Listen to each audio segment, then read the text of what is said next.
Thank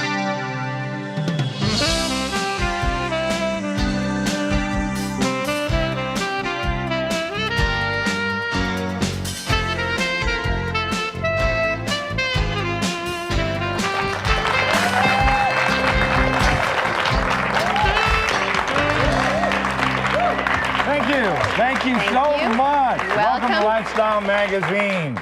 Well, in the past, we've had shows where we discussed issues that make men a little self-conscious, but I wonder if today's show will make women self-conscious.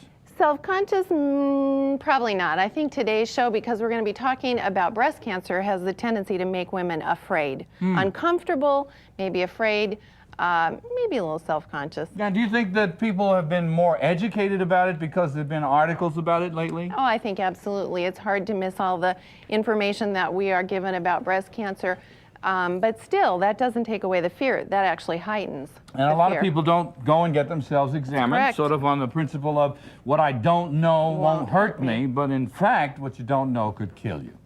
So we're going to talk about that today, but we're not really doing a show about breast cancer or its causes or its treatments. It's a show about healing, isn't that right? Well, today's show actually is really about coping. What we're going to do today is talk about how you cope when you run into a life situation that's so big that it just broadsides you. But we're also talking about using humor to cope. And attitude. Attitude. Positive.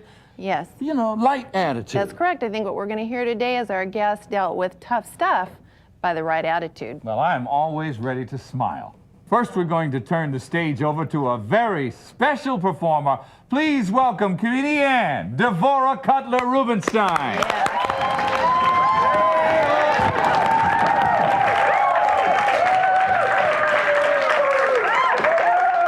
Hey, everybody. Hi.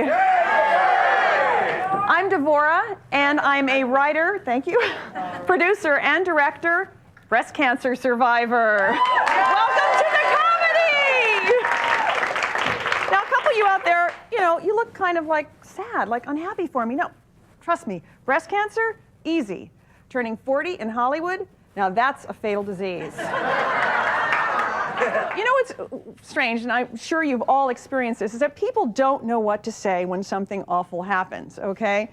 And it's important to have a supportive husband.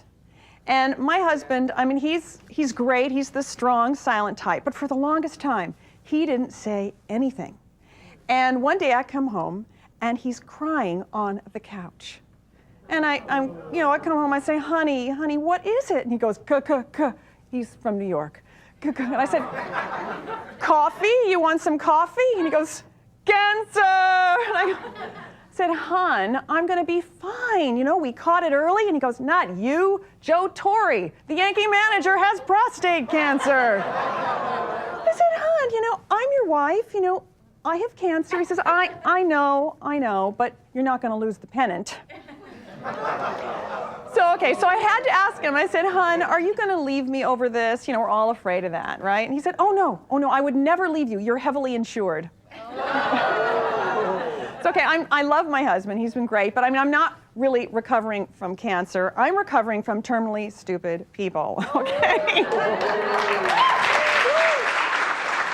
Now, I mean, it is like, the experience of cancer, though, is sort of like an accident on the freeway of life.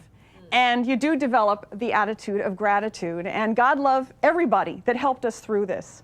But you have to kind of look at some of those folks along the way. Like when I first woke up in surgery, you don't know whether you have cancer or not, and you wake up and there's this beatific nurse in a white outfit at the end of your bed, and you're thinking, oh, she's my angel, she's going to give me the good news or the bad news, but thank goodness it's her.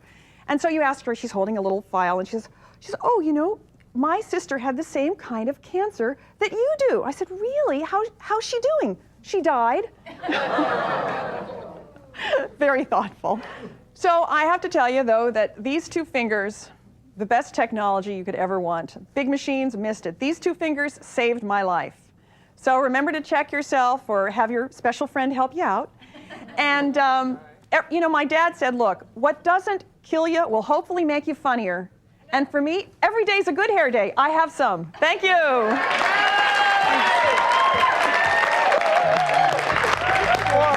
be right back. We're going to sit down and talk with this award-winning writer-director. Learning a new language can be difficult and discouraging, but it doesn't have to be. Hello, I'm Karen, introducing Hello Channel, the revolutionary new channel designed especially to teach English. If you can speak English, the future is open for you, since speaking English means greater opportunity and higher paying jobs. By watching Hello Channel, you are immersed in this valuable language. You'll hear the words being spoken. You'll see the speakers' mouths when they say the words. You'll read what's being spoken in large, clear subtitles. And you'll speak out loud, practicing what you have just learned. There is no better or faster way to learn a language than total immersion.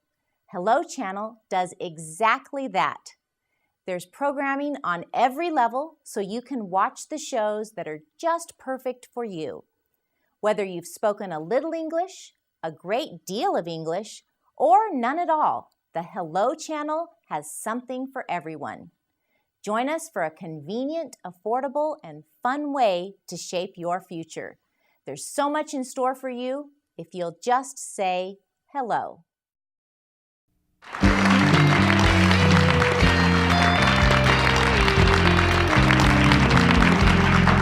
are back. We are back. So many interesting questions to ask you, Debo. Well, now, did the comedy come out of perhaps a conversation with a few friends or with family? Or as you started talking to yourself, did you say something and went, you know, that's funny?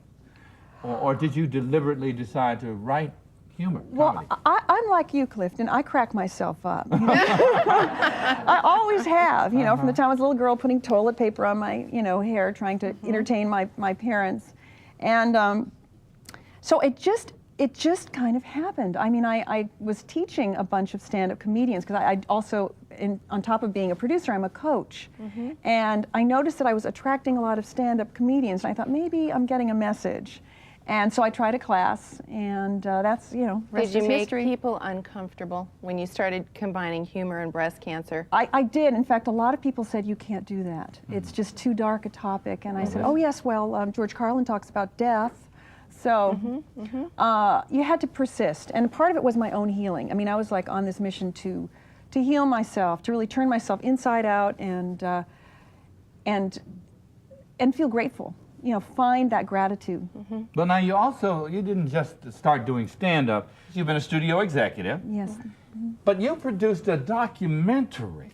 The documentary is really a way of looking at my own evolution. It's my own narcissistic involvement. I look at my evolution as a stand-up comedian, but also looking at how our culture is addicted to suffering, and where can we find the joy right now, and then kind of juxtaposing my life events, because I'm photograph myself staring at myself balding in the you know, mirror and feeling suicidal and those dark moments. I mean, I captured all that on film, and then I, like Seinfeld was kind of my model, I juxtaposed it with the stand-up comedy. Weave the humor into it. You know, I have an awesome friend. Her name is Sarah Ufendel, and she had breast cancer. And when she got it, young woman, young physician, she was a good friend of mine. I remember the phone call when she called. And we found ourselves in the hospital that day just before she was going in to have a double mastectomy. I mean, this was big stuff. We were standing in a circle. The mood was way down at the bottom. And all of a sudden, Sarah, she kind of pulled her shirt up, and to the girls in the group, she wrote, "Take me on this and me too," on the other side. My goodness, that's and wonderful. It just broke the mood for all of us. It was awesome. And I'd like to introduce to you right now and to our audience, Dr. Sarah Ufendel. Wonderful. Welcome.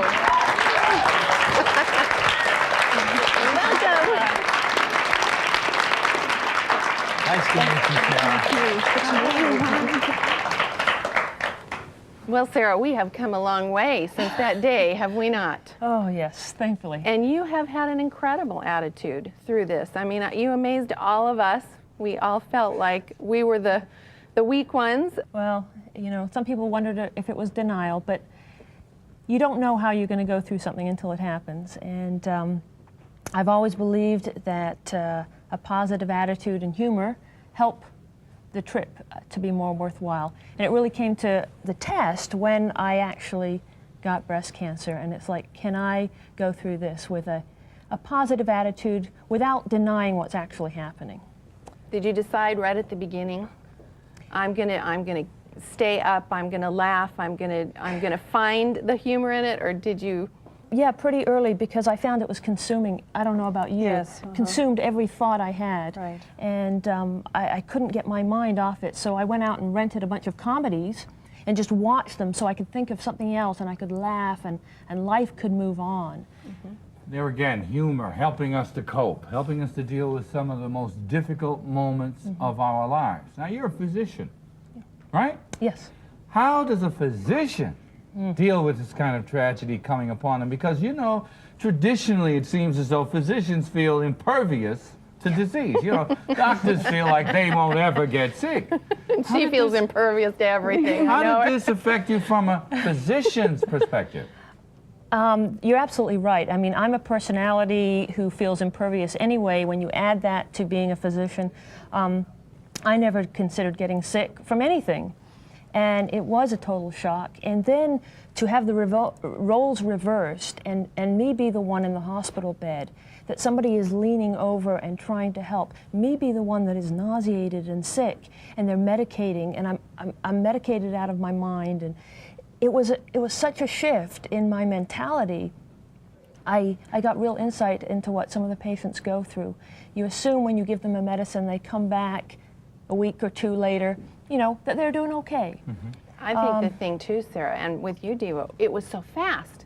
It's like you find this out one day, and all of a sudden, like a speeding train, your whole world is doing something different. It's transformed, isn't it? Yeah, and Oh yeah, I was whitewater rafting just weeks before. That's right. And I Feeling- was in Europe. Yeah, Yes. feeling great. What other treatment after the surgery did you have to endure, and how did humor play a role in that?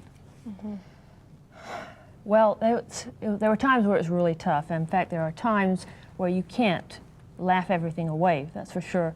There was chemotherapy after that, and there were times on chemotherapy I felt like dying. I don't know if you did. I just didn't want to go on. Times I was so nauseated I couldn't hold down water for days. I would call Tammy and say, I can't go on. And just the sequelae of going through the surgery, it was months before I could stand up straight because of all that was involved. It was painful, it was sickening, but But you were funny. in between times still it was were funny. She had the right kind of attitude. She did. I remember when the hair started to fall out, and I didn't have the courage. I don't think I've ever admitted this to you. I didn't have the courage to come over. Really? Well, don't you remember I never came? Yes. And why did you have the courage? I Because was you're telling too the truth here is going to sad. help somebody else cope with I it. was too sad. You had another friend who had more courage than me.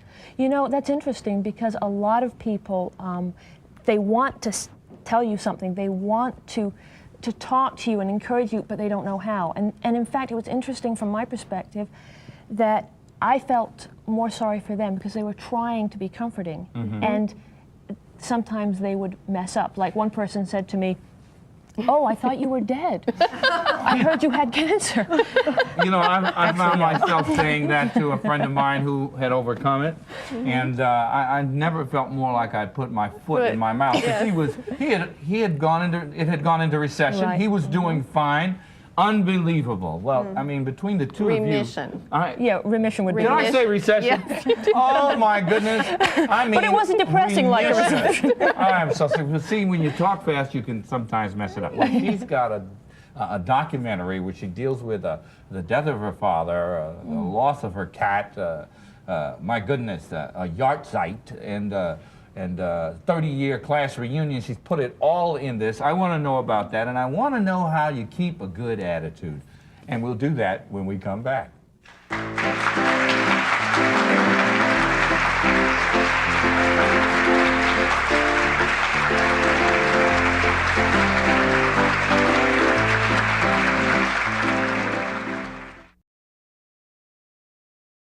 I Learn English, you can also on Hello Channel.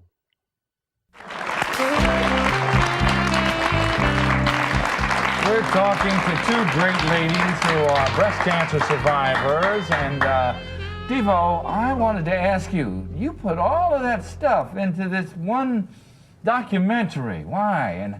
And you also added chemo-induced menopause. What did it all mean for you? Well, the documentary is called Markings, and the reason is there were so many significant life events during the course of this particular year. 2 days before my diagnosis, my father died. And I had been trying to get pregnant, and so that was one of the reasons the doctor actually missed the lump, is our focus was elsewhere. You know, your life is, you're just living your life. You're not thinking that there's something that's going to happen that will stop it. So I wanted, in the film, is to talk about all the things that mark the life cycle, including illness, that it's just a part of life.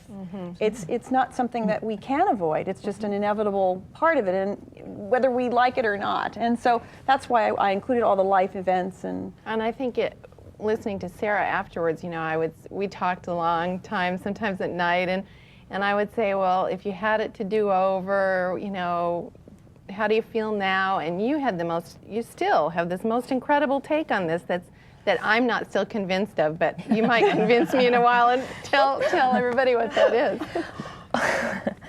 Well, I feel really blessed by the whole experience. That's incredible, I realize, but going through cancer,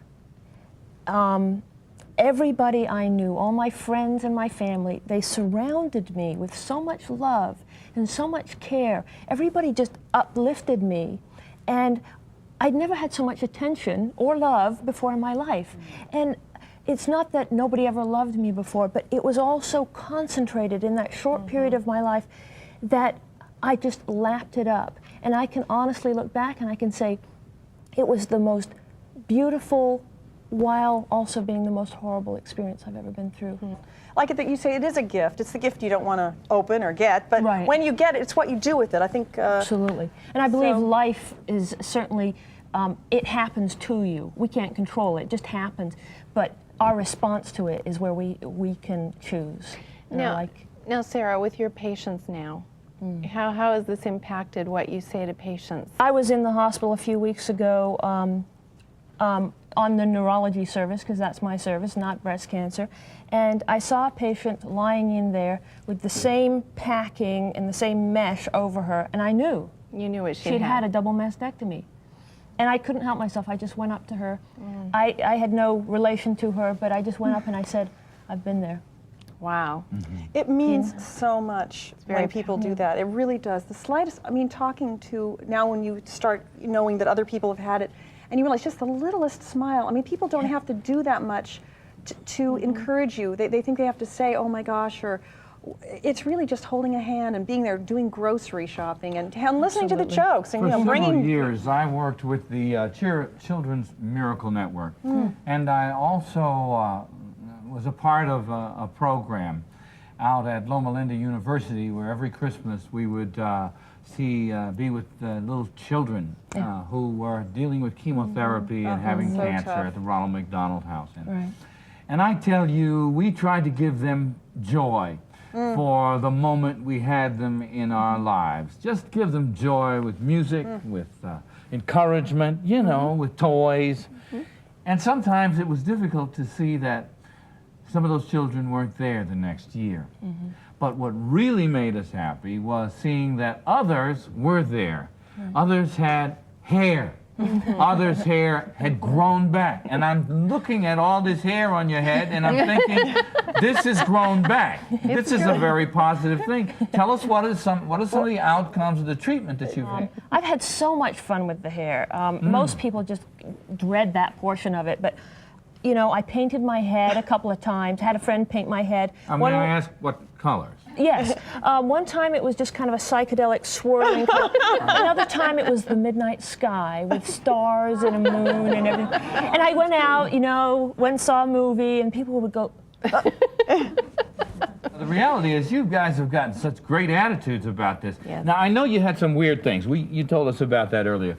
Some weird things happened. We got a couple of minutes. Tell us about some of the weird things that happened during this period. Well, when you're first diagnosed, now I was small-breasted, or I'll just say it, flat-chested my whole life. And I said, I used to say to my mom, like, when am I going to be old enough to wear a bra? And she said, well, you're 28, get over it. So you're thinking, okay, so they're going to go in and they're going to take. What are they going to take? Yeah. Yeah. So, but actually, radiation gives you a perky little lift. It does. Really? So the eyesight to the doctor can do the other one. I don't perform Nobody told radiation, me. and I didn't have radiation, so. Well, Anyway, I tell so you, that was one of the funny stories, was just realizing that, I'm happy to have what I have, and I feel very happy about it, and grateful. And it was a gift. So it's funny stories, funny stories. Well, and I think, too, what I've noticed with Sarah, and I don't know if that's the same with you, but as time goes by, that attitude is almost as important, if not more, than it was originally. It's hard because we're Yes, it trained. is. I think in this culture, there's just so much negative thinking or I'm just one of the most positive self-judgment. people in the world, but even I, sometimes find myself in a negative bag. But I don't see that anywhere No. with you two. I am just so inspired by you. Thank you. Yes, I really I am, too. I You're know both you awesome. use humor. Yes, our audience is too. Thank you. It's wonderful to see you are breast cancer survivors, but more than that you're making the difference in the lives of so many other women out there by telling your story on television and by using humor and the right attitude to deal with it. I want to say thank you for being on our show. Thank you so much. Sarah Uppendahl, Deborah Cutler-Rubenstein, and we'll be back with a few last words right after this.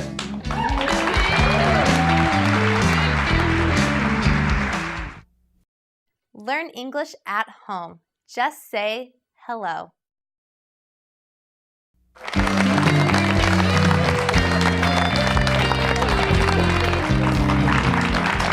Well, this has been a very informative, exciting, and actually kind of a funny show. Not because the issues that we were dealing with, breast cancer, is funny at all, but because of the way we're dealing with it.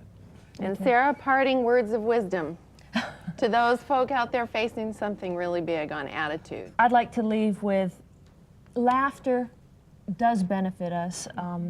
It doesn't always heal the pain or remove the obstacle, but I believe it certainly makes the journey more worthwhile. Yes. And I have been blessed to be part of your journey. Thank you. Thank you. That's wonderful. Oh, yeah. That's really wonderful. Sarah Uppendahl, Deborah Cutler-Rubenstein, thank you so much for being our guests on Lifestyle Magazine. And if you'd like some more information about these subjects, you can always log on to our website at lifestyle.org. We'll be back again. I'm Clifton Davis. And I'm Tammy McGrew. And thanks for tuning in. See you next time. Bye.